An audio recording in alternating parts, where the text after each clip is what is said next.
Tomorrow is a pretty big day for the Republic. Tomorrow, a former president of the United States is going to be arraigned in New York. And we'll find out what the charges are. I mean, so far, we think that it is, all around the idea that Donald Trump claimed legal fees on paperwork when he paid somebody off in court, Stormy Daniels. And apparently you can't do that, as Hillary Clinton found out, as she declared legal fees for the dossier, right? Yeah, Fusion GPS dossier. And so you had her get a nasty fine. You have Donald Trump possibly going to jail. But we don't know what the charges are. We hopefully will find out what they are after he has been arraigned. Not arraigned, but indicted, and he comes in and is fingerprinted, and they officially charge him. Now, it's my understanding that the judge may issue a gag order, which is insanity. Wait a minute. Wait a minute. You're saying that the media can pile on and say these things, but he's not allowed to say anything, and he's running for president of the United States? How is that even possible? They can just continue to slander him, and he can't defend himself. Yeah, absolutely incredible. I mean, we don't know that that's going to happen. That is what has been reported, though, today. Right. And if that does happen, it's a disgrace, because not only is he a free citizen that should be able to defend himself publicly, particularly in a situation like this. I mean, this is not it's not a major. It's a improper classification of campaign expenditures is what they're charging him with. Obviously, he denies a lot of this, but besides the fact that any normal citizen should not have this happen to him. I mean, it's a central part of the argument Donald Trump is making to be reelected, right? The central part of his argument is that I am being targeted by these forces in the government that you need me there to stop. It's like his entire argument to become president of the United States again. I know. And they want to take that out of his mouth. I mean, that seems certainly not America. Absolutely impossible. We're actually repeating history. I mean, not exactly, but the progressives are. The Progressive Party put Eugene Debs. He was the founder of the International Socialists Party, founder, I think, of the communist movement here in America.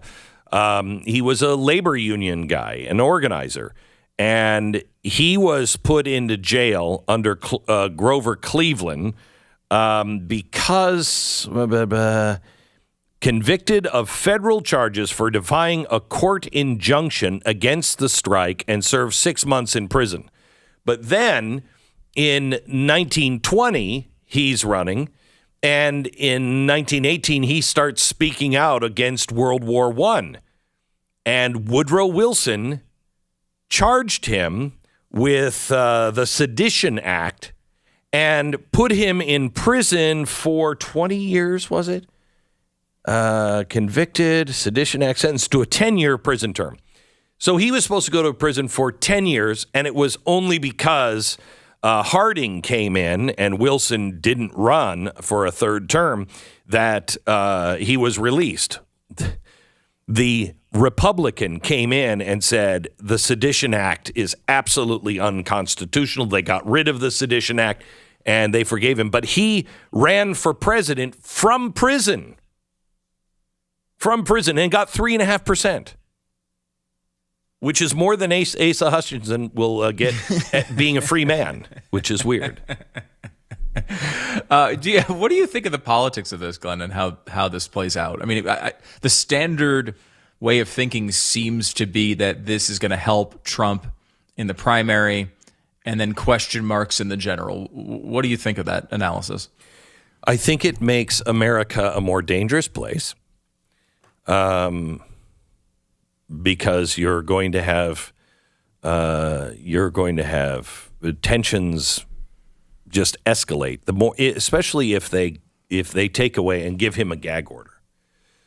They also can charge him for saying things against the district attorney, which is insane to me.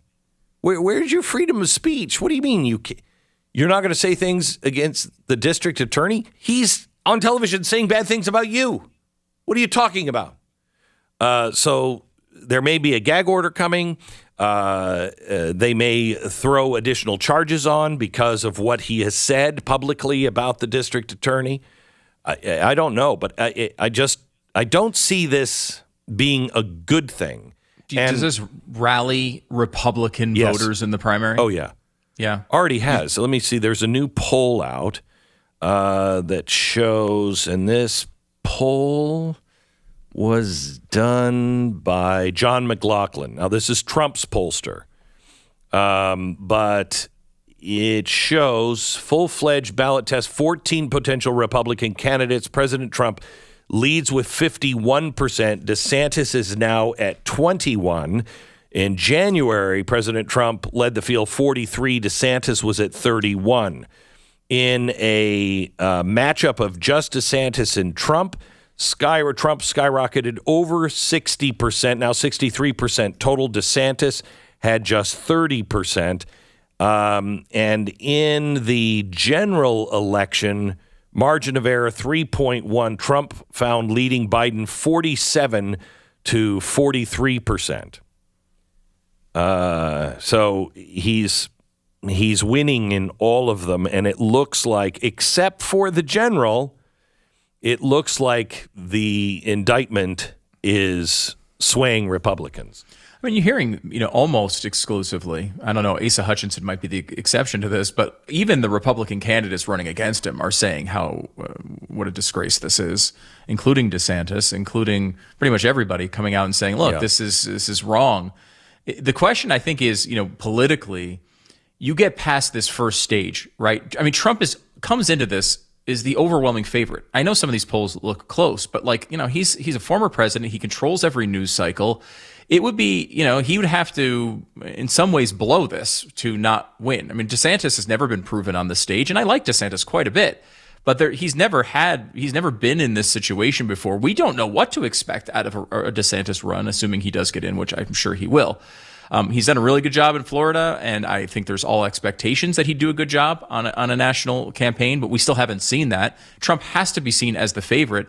And then you see an issue where, again, the main conversation among Republicans and their politics right now is what's going on with Donald Trump. It seems to be the only thing we've talked about since 2015 is just this one person. And when you're that one person, you have a massive advantage here, don't you? Yeah, you do. And here's the thing. This isn't the only investigation. You have the investigation of election interference in Georgia. You have the classified documents. You have January 6th, and you have the Stormy Daniels case. This is only one out of four, which is one of the most incredible things I have ever seen in American politics. Never before has this happened. Gerald Ford lost the re-election because, Gerald Ford sucked, but also because he pardoned Richard Nixon, and people thought that was wrong. I happen to agree that was wrong, but they did it for a reason. You didn't want to have a sitting president go through trial. I personally would have found that inspirational. I personally would have found a president going to trial for an actual crime inspirational. No one in our government is above the law. No one. You break the law, you go to jail.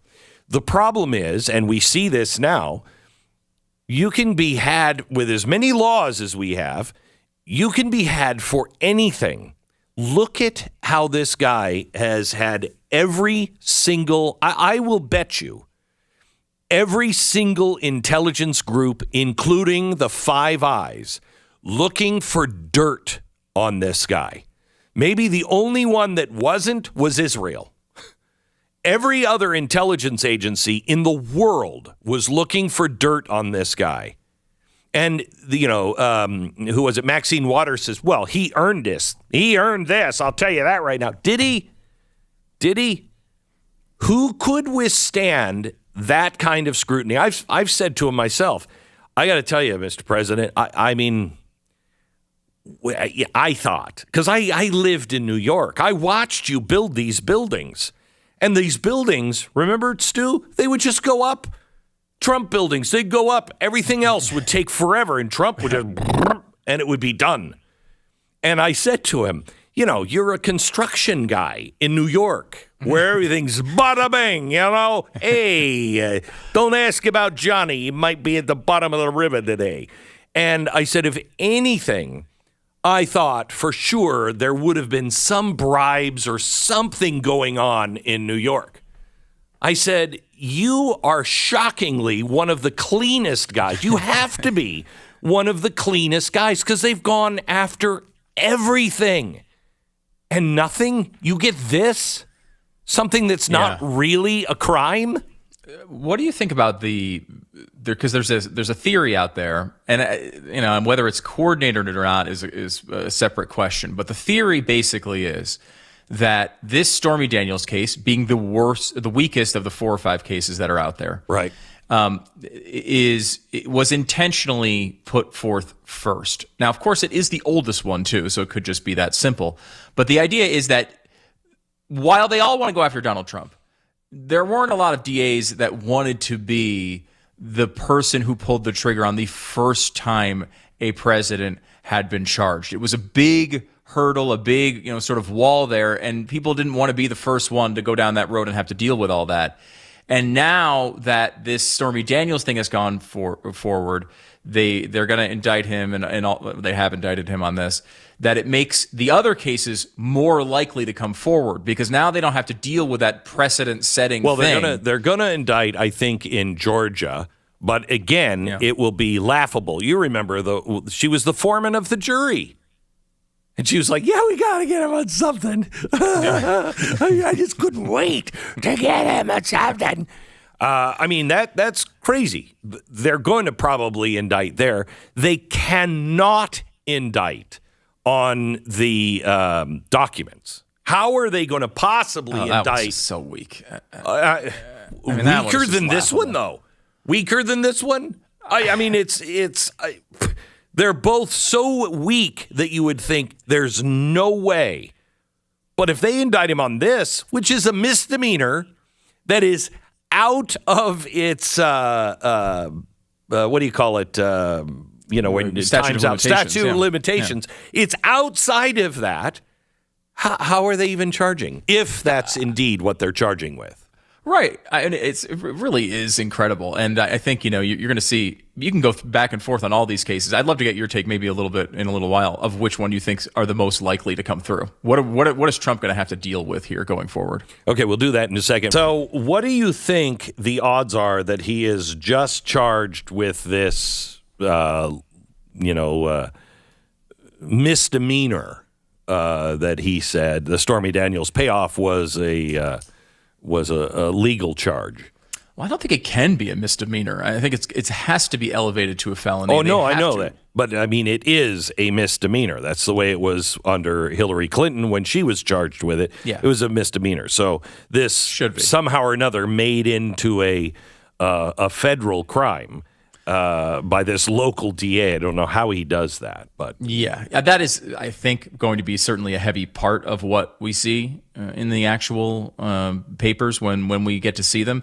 It's hard to know. Like maybe you hold out a little bit of judgment because we haven't seen it yet. We don't know. Maybe there's some evidence we don't know about. Maybe there's some other crime committed that we don't know about. I just have no belief that this guy, Alvin Bragg, is actually doing this on the up and up. He's just targeting Donald Trump, and so I expect it to be the same nonsense we've been talking about for a while. And it's such a problem because if, you have no chance of justice if the justice system is corrupted. If he committed, we said this, during the impeachment trial, when we first started doing our homework, If Donald Trump had done something wrong, if he were in bed with the Russians, we would have absolutely exposed it. It's important.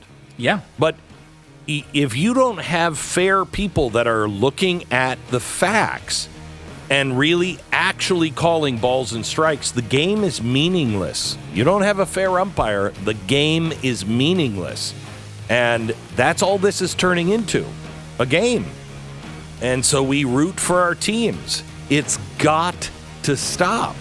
We have to have real umpires that call balls and strikes.